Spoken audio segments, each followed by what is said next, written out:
Ramadan kali ini, jom siap-siap untuk riuh iftar yang riuh juga menunya. Jom ke Dorset, Kuala Lumpur untuk pengalaman iftar yang paling meriah dan istimewa.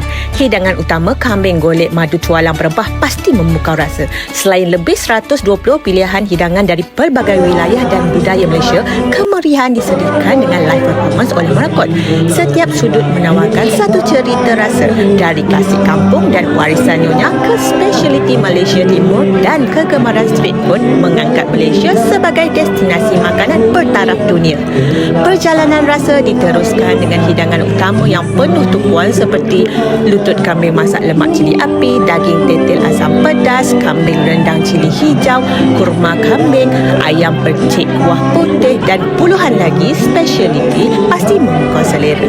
Inilah saat yang dinanti-nanti, berkumpul bersama dalam kemeriahan yang diserikan alunan musik Merakot menjadikan setiap suapan lebih bermakna. Rasakan kesegaran yang maksimum di stesen live bakar-bakar dan nikmati kelembutan shawarma yang dipotong di hadapan mata.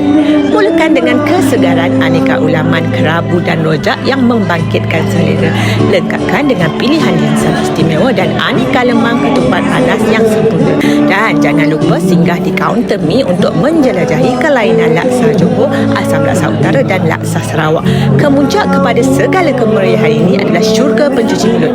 Dari kuih tradisional Melayu, Sarawak durian, putu piring sehingga ABC dan aiskrim dengan topping tempatan, setiap gigitan adalah kenangan manis yang tidak dapat dilupakan.